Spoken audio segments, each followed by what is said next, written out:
सभी किसान भाइयों को बहुत बहुत नमस्कार। तो आज इस वीडियो में हम लोग जानेंगे कि धान में बाली निकलने के बाद क्या क्या करना चाहिए और क्या नहीं करना चाहिए। तो चलिए इस वीडियो को यही शुरू करते हैं। तो क्या करना चाहिए इसके बारे में हम लोग जानते हैं। तो इसमें सबसे पहले बात करते हैं सिंचाई के बारे में। खेत में 3 से 5 सेंटीमीटर पानी स्थायी बनाए रखें।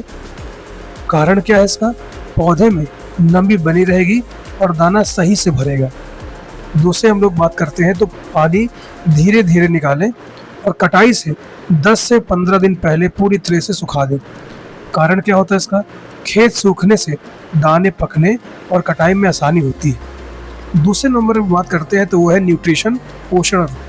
इसमें 2% DAP और 2% KCl का पार्षदी छिड़काव करें और 0.5% ZnSO4 और 1% लाइम का मिला के छिड़काव करें। कारण क्या होता है इसका? दाना भराव अच्छा होगा और दाने चमकदार और भरे हुए बनेंगे। झुलसा और खैरा रोग जो होते हैं उससे भी बचाव इसमें हो जाएगा। फिर हम लोग बात करते हैं रोग प्रबंधक में।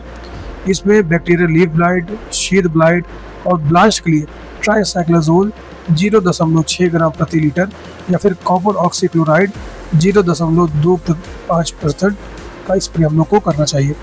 कारण क्या होता है कि पत्ते और बालियाँ जो होती हैं वो सुरक्षित रहती है इसमें। फिर हम लोग बात करते हैं कीट प्रबंधन के बारे में।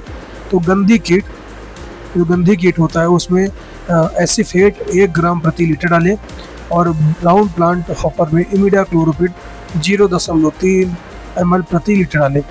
कारण दाने में गंध व झुलसा ना आए, इसके लिए हम लोग एसीफेट डालते हैं और पत्तियों का रस चूसकर जो पौधे कमज़ोर कर देते हैं उनके बचाव के लिए इमिडाक्लोप्रिड को हम लोग डालते हैं। और इसके अन्य देखभाल के बारे में हम लोग बात करते हैं तो खेत में दरार ना पड़ने दें और लीफ कलर चार्ट जिसको LCC भी कहते हैं उसमें से नाइट्रोजन अवश्य दें कि हम लोग ये जरूर इसमें ध्यान दें कि नाइट्रोजन की कितनी आवश्यकता है और उस हिसाब से हम लोग उसमें डालें।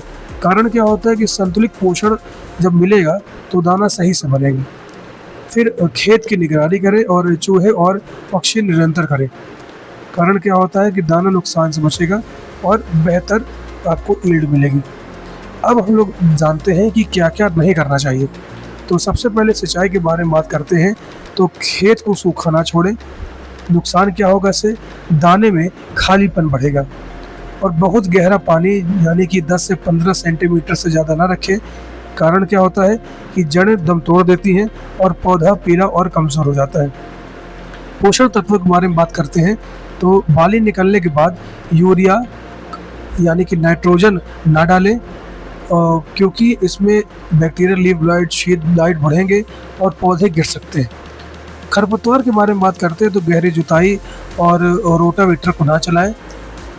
कारण क्या होता है कि पौधे की जड़ कटकर उत्पादन घटेगा।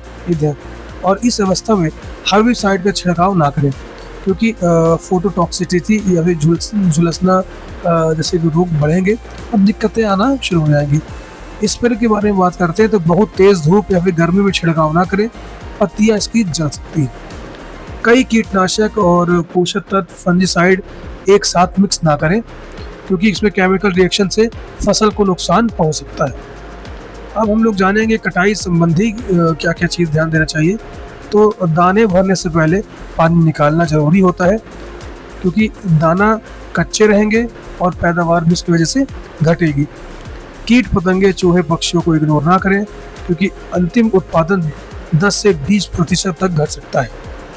अब कुछ ज़रूरी बात हम लोग जानें कि बाली निकलने के बाद धान की क्रॉप जो होती है वो बहुत संवेदनशील हो जाती है और इस समय केवल संतुलित पोषण, निरंतर पानी और रोग कीट का प्रबंधन ही करिए।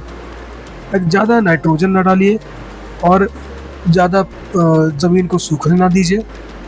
और इसकी वजह से क्या होता है कि 20 से 30% तक की पैदावार घटती है। अगर साइंटिफिक रूप में आप कर रहे हैं तो फील्ड कैलेंडर को ध्यान रखिएगा। तो बस आज इस वीडियो में इतना ही। उम्मीद है इस वीडियो में आपको जो भी जानकारी मिलेगी समझ आएगी। तो ऐसे मेरे वीडियो बनेगा, चैनल सब्सक्राइब करिएगा। तब तक के लिए बहुत बहुत धन्यवाद। जय हिंद, जय भारत।